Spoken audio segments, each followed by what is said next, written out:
Growing up in a family business isn't all cash registers and customer smiles. It's early mornings, late nights, and knowing how to handle a shoplifter before you're even old enough to drive.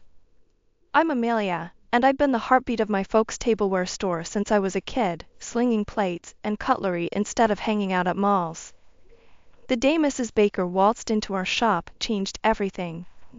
She owned the bakery next door, and everyone knew her for her sharp tongue and even sharper business sense. I was arranging some fine china, the kind that's too fancy for everyday use, when I heard her heavy steps approaching. "Charlie," she boomed, never one to waste time on pleasantries. "Got a minute?" My dad, a man who never hurried his words, wiped his hands on his apron and nodded. "Sure thing, Barbara. What's on your mind?" They stepped into his cramped office, leaving the door slightly ajar. Curiosity got the better of me, so I edged closer, pretending to fuss over an unruly stack of napkins. "I'm cutting straight to the chase, Charlie," Mrs. Baker said, her voice a mix of business and something else, something like excitement but sharper. "I want to merge our shops. Expand. Think about it, my pastries on your plates. It's a goldmine." I could almost hear the gears turning in Dad's head. He was cautious, always had been, but Barbara Baker didn't just throw ideas around. "And there's more," she continued, lowering her voice so I had to strain to catch it. "I think our kids should get hitched. It'll cement the deal. What do you say?" Hitched? To Mark Baker? The idea seemed ludicrous. He was nearly 30, and sure, not bad looking, but marriage? I barely knew the guy. Dad coughed, clearly caught off guard. "Well, that's quite a proposal, Barbara. Marriage is a big step. Come on, Charlie. It's not the dark ages. It's just good business. Think about it. I'll send Mark over later to meet Amelia properly." Before Dad could reply, Mrs. Baker was already halfway to the door. She paused, turning back with a grin. "Don't take too long. I know a good deal when I see one."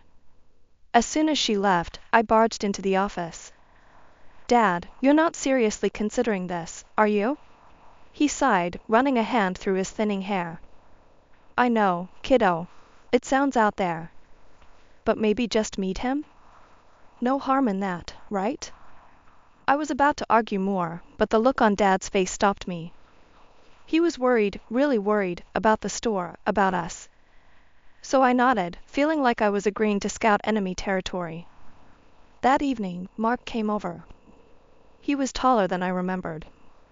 "Hi, Amelia," he said, offering a hand like he was at a job interview.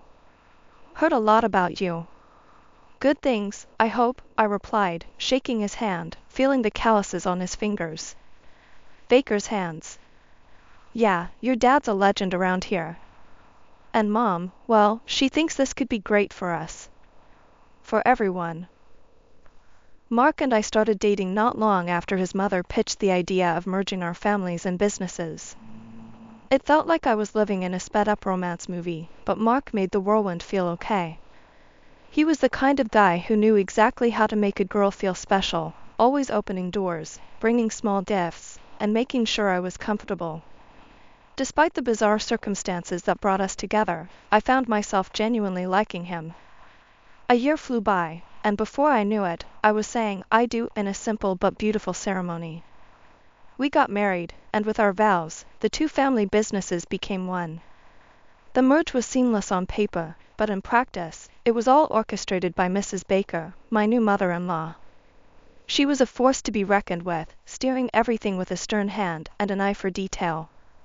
Right after the honeymoon, which was more of a working trip to food expos than a romantic getaway, she wasted no time remodeling the store. We knocked down walls and created one large space that fused the bakery with the tableware shop. The new layout included a cozy seating area where customers could sip coffee and sample pastries on the fine china we sold. "I want people to see how the dishes can come alive when they're used," Mrs. Baker explained one morning as we surveyed the construction. "Amelia, I expect you to not just sell these pieces, but to show them off. Serve the customers, make the desserts appealing, talk up the plates. They're selling a lifestyle, not just pottery. Yes, Mrs. Baker, I responded, tucking my hair behind my ear as I took notes. She had a way of laying out her vision that left little room for input, but it was hard to argue when sales began to double. Living with Mark's parents was another part of the merger I hadn't been too keen on. Mrs. Baker insisted it made financial sense for us to stay with them. Why waste money on rent when you need to be on hand to help out? The store's just down the street, she'd argued. It was practical, yes, but living and working together with no break was suffocating. One evening, as I was wiping down tables after a long day, Mrs. Baker walked over with a stack of dish towels for me to fold. Amelia, dear, you're doing a fine job here, but remember, this is your life now. No need for that college degree. This, she gestured around the bustling store, is better than any classroom. I bit back my frustration, the words tasting bitter. I know, Mrs. Baker. Amelia, she cut in sharply, focus on what's in front of you. This business will be yours one day. You and Mark, running it together. Isn't that enough? I nodded, forcing a smile. The truth was, it wasn't enough.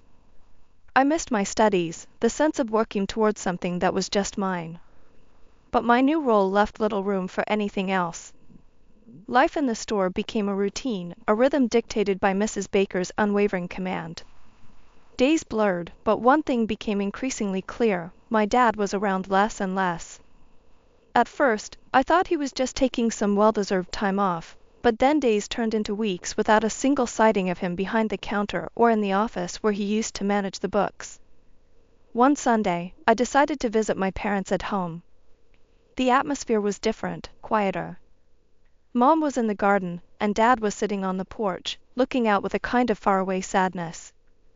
Hey, Dad, I said as I approached, trying to keep my voice light. Haven't seen you at the store much. Everything okay? He sighed deeply, the weight of his words ready to fall. It's the merger agreement, Amelia. Barbara had her lawyers set it up in a way that pretty much cuts me out. I can't make any real decisions anymore, and I only get a tiny share of the profits. Frustration boiled over, and I stood up, pacing the porch. I can't believe she'd do this. And Mark, does he know? Dad's expression softened. I don't think he sees the full picture, Amy. Barbara's got him thinking this was all necessary to save the business. The next day, I confronted Mark at the store, waiting until we were alone. Mark, we need to talk about the merger. Your mom's cut my dad out completely. Did you know? Mark was rearranging some pastries, but he stopped and straightened up, his face setting into defensive lines. Mom did what she had to do. My mom saved our businesses, Amelia, turned it into something profitable. We're doing better than ever, aren't we? Profitable? At what cost, Mark? My dad's been pushed out of his own life's work. He didn't have an answer, just turned back to his work, effectively ending the conversation. The divide between us had never felt so wide. The very next day, Mrs. Baker cornered me by the coffee machines, her voice sickly sweet. Amelia, dear, I hope you're not causing trouble. We don't need any mutiny on this ship. I met her gaze, my frustration hardening into resolve. I just want what's fair for my dad, Mrs. Baker. She stepped closer, her voice dropping to a whisper that was more threatening than any shout. Listen, girl, don't poke your nose where it doesn't belong. That agreement was signed and sealed with your father's consent. He knew what he was getting into. I suggest you focus on your job and leave the business decisions to those of us who know how to handle them. Walking away, I felt a mix of anger and helplessness. It wasn't just the business that was under her thumb, it was my marriage, too. Mark's words echoed in my mind, a mantra of profit over family. The pandemic hit us like a sledgehammer. One day we were buzzing with customers, and the next, the store was eerily quiet, the only sound the occasional echo of our footsteps. I remember standing in the middle of the empty store, the silence overwhelming. That's when the idea hit me. Mrs. Baker, why don't we ramp up our online presence? We could start delivering. People might not come to us, but we can go to them. Mrs. Baker was rearranging a display that no one would see, lost in her thoughts. She paused, her brow furrowing. Online? Amelia, that's not how we've ever done things.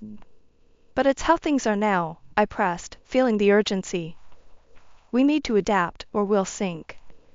We launched our online ordering system, and I took charge of setting up the delivery logistics. It was chaos at first, missed orders, delayed deliveries, but slowly, it found its rhythm. Before long, our sales began creeping back up, nearing pre-pandemic levels. Seeing the success, I was filled with a new kind of energy. Mrs. Baker, we should keep pushing this. Even when things go back to normal, this could be a new revenue stream for us. Maybe even specialize in custom confectionery orders online. Mrs. Baker was slicing bread, her knife hitting the cutting board with finality after each slice. Amelia, let's not get ahead of ourselves. We'll go back to normal soon, and this online fuss will be unnecessary. But Mark cut in, siding with his mother as usual. Amelia, we're just riding out the storm. Mom's right. People will want to come back in, sit down, enjoy the experience. This online thing is just temporary.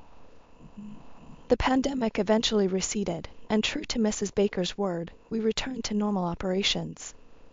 The online delivery service was shut down, much to my dismay. I watched as our new online customers drifted away, their messages of thanks and requests for more deliveries going unanswered. I couldn't hide my disappointment. One evening, as we were closing up, I confronted Mark again. We're making a mistake, shutting down the online service. It was working. It was really working. Mark was counting the day's cash, not looking up. Amelia, the crisis is over, and we're going back to what we know best. This is my mother's business. She's built it from the ground up. We're not going to gamble with its future on a whim. Walking home that night, the streets quiet and the shop windows dark, I felt a deep sense of isolation. The rift between Mark and me grew wider with each step I took. It was one of those heavy, relentless rainy days that turned the world outside the store windows into a blur. I was tidying up the store hall, rearranging the chairs and wiping down wet tables when the door creaked open. A small figure stumbled in, her clothes soaked, her face streaked with tears. Hey, it's okay. You're safe here, I said, kneeling down to her level. Can you tell me what happened? Just then, Mrs. Baker came out from the back, her eyes narrowing as she took in the sight. Amelia, what is this? Who is this child? We can't have beggars in the store. It's bad for business. Get her out. I was shocked, my stomach turning at her coldness. She's just a child, Mrs. Baker. She's scared and alone. Mark, who had been in the office, came to see what the commotion was about. His face mirrored his mother's disapproval. Mom's right, Amelia. We can't start letting street kids hang around. It sets a bad precedent. I called the police. Refusing to let the little girl shiver in the cold, I wrapped a nearby clean blanket around her shoulders and poured her a cup of hot chocolate, which she clutched gratefully, her small hands trembling. It wasn't long before the police arrived. After a brief conversation, they confirmed that the girl had indeed wandered away from her parents, who were frantically searching for her. They thanked me for keeping her safe and left to reunite her with her family. Once the police had left, Mrs. Baker turned on me, her face a mask of fury. Amelia, I'm docking your wages for today's disruption. And for the next 2 days, you're washing dishes to make up for the trouble you've caused. Mrs. Baker, that's not fair. I was just trying to help. Enough, she snapped. You want to run a charity, do it on your own time. This is a business, not a homeless shelter. That night, as I scrubbed pot after pot, my hands raw and my heart heavy, I couldn't help but think about how far Mark and I had drifted from the people we used to be. Every scrub of the scouring pad was a reminder of the love that had curdled into something unrecognizable under his mother's influence. I missed my life before the merger, before my dreams had been overshadowed by the harsh, unyielding world Mrs. Baker had created.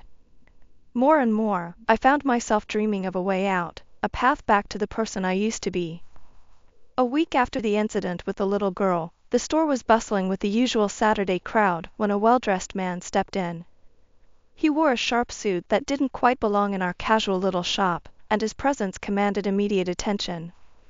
I greeted him with a polite smile, leading him through our selection of fine tea sets, which he examined with an expert eye. "I'll take the complete set of these," he said, pointing to our most expensive porcelain. "And could you add a selection of pastries? It's for a special occasion." "Of course, sir," I replied, my hands carefully wrapping the delicate tea pieces as I packaged them securely. I then filled a box with an assortment of our finest pastries. He watched my every move, a thoughtful look on his face. As I handed him his purchase, he extended his hand, gripping mine firmly.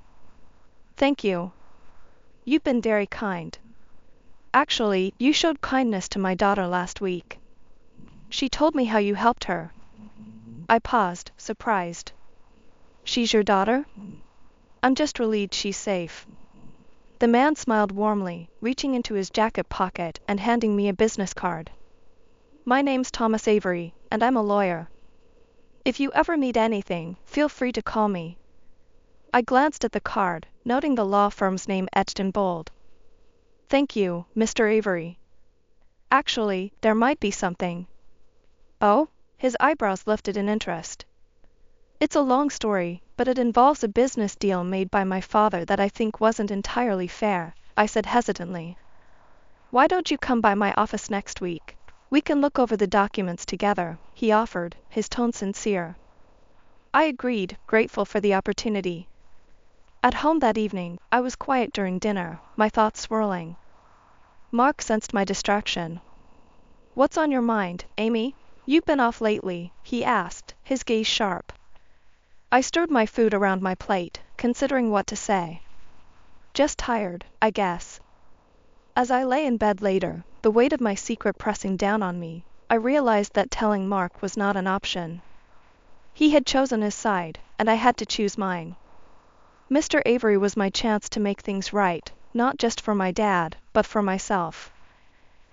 The following week, I met Mr. Avery at his office, a sleek, imposing building that made me feel out of place with its polished floors and stark modern art.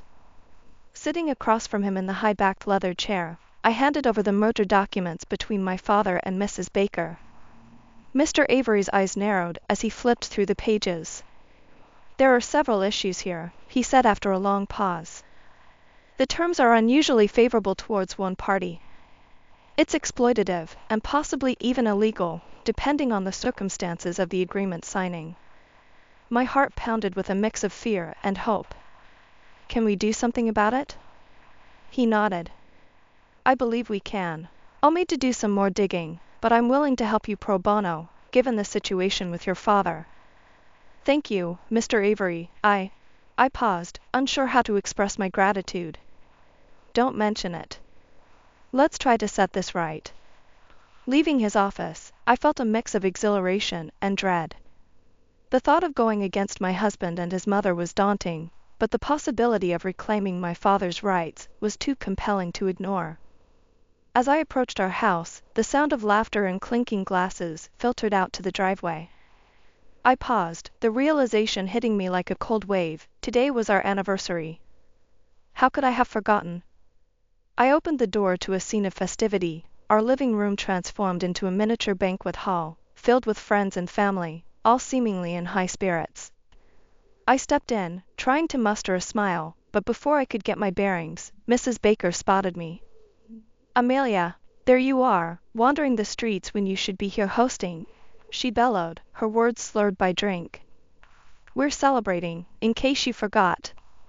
I stammered an apology, feeling the eyes of everyone in the room on me. "I'm so sorry, Before I could finish, Mrs. Baker's temper flared, and with a dramatic flourish that only a drunken mind could conjure, she hurled an empty ceramic plate in my direction. It smashed against the wall where my head had been seconds before. The room fell silent, the festive mood evaporating like mist. Mark staggered over to me, a glass of wine in his hand, his smile cruel. "Looks like you need to clean up, Amy. You're dirty as a beggar." he sneered, and then splashed the wine across my hands and down the front of my dress. The sharp, sweet smell of alcohol stung my nostrils as laughter erupted from Mrs. Baker. The room's atmosphere shifted, guests exchanging uncomfortable glances, their earlier merriment replaced by a tense silence. Something inside me snapped. "Enough," I said, my voice ringing clear and surprisingly calm in the suddenly quiet room. "I met with a lawyer today. I'm filing for a divorce, Mark." The words hung heavy in the air. Mrs. Baker staggered forward, her face contorted in a mix of rage and confusion. "Divorce? You ungrateful." "And I'm contesting the merger agreement," I continued, cutting her off. "There's been fraud, and it's going to be investigated. The documents have already been sent to the authorities and the courts." Mark's face went pale, his earlier bravado draining away. "You can't. Who gave you the right to?" "I gave myself the right," I shot back. "For years, I'd been treated like a servant in my own home, pushed around and laughed at. No more." I turned to leave, but Mrs. Baker grabbed my arm, her grip surprisingly strong. "Amelia, wait. Let's talk about this. We can sort something out." I pulled my arm free, feeling a surge of empowerment. "Talk to my lawyer," I said, handing her Mr. Avery's business card. "From now on, any communication goes through him." I walked away then, up the stairs to our bedroom, their shocked and angry shouts fading behind me. Each folded shirt and tucked away photo a step closer to freedom. The trial began, and it was clear from the start that Mrs. Baker and Mark were on the defensive. Her lawyer tried to paint me as a conniving, envious woman who was out to ruin the family business out of spite. "Ladies and gentlemen," her lawyer began, his voice smooth and accusing, "Amelia here is driven by sheer envy. She has spun a web of lies, hoping to entangle an honest businesswoman and her son in her deceit." I felt a flare of anger but remained composed. Mr. Avery, my lawyer, was next to speak, and his calm demeanor reassured me. "Your Honor, the evidence will show that my client has acted not out of envy, but out of a need to correct a grave injustice. The merger agreement, which we will present, clearly shows manipulations and unfair terms that were hidden from Amelia and her father." As documents were presented and witnesses called, the atmosphere in the courtroom grew tense. Mrs. Baker and Mark tried to defend their actions, but their arguments fell flat against the solid evidence we had gathered. When it was my turn to testify, I stood, feeling every eye in the room on me. I respected Mrs. Baker and never would have imagined that family could treat each other this way. This isn't about jealousy. It's about justice for my father and for me, about reclaiming what was dishonestly taken from us. The trial lasted for days, but finally, the jury returned with their verdict. "Guilty of fraud," those words echoed in the courtroom, a sweet sound amidst the chaos of the past months. The judge then proceeded to annul the fraudulent merger agreement and imposed a significant fine on Mrs. Baker, along with an order for financial compensation. However, Mrs. Baker's finances were a mess, it turned out. She couldn't afford the monetary compensation. Instead, she was forced to cede her rights to the bakery to me as a form of payment. My father and I became the sole owners of not just the tableware store, but also the bakery that had been the source of so much strife. Back at the store, which now felt truly ours, my father hugged me, his eyes wet with tears of relief. "Amelia, you've done more than just win back our store. You've restored our family's honor." Mrs. Baker and Mark were now in a dire situation. With no bakery and no savings, they were forced to find other jobs. The community's support had shifted, seeing them for who they truly were, and they struggled to regain any standing. As for me, I felt a freedom I hadn't known in years. I resumed my college studies, each class a step toward rebuilding the life I had put on hold. Life at the store was bustling, better than it ever was. With the bakery's integration, we introduced breakfast combos, pastries with artisanal coffee served on our finest china. It was a hit. Dad ran the floor, his joy in customer interaction evident, while I managed behind the scenes, planning expansions and new product lines. "This feels right, doesn't it?" Dad asked one day, as we watched a family enjoy their breakfast at one of our new tables. "It does, Dad. It feels like us," I replied, my heart light, my gaze steady on the bright future we were building. Not just rebuilding what we had lost, but creating something new, something better, fortified by the lessons of the past and hopeful for the future.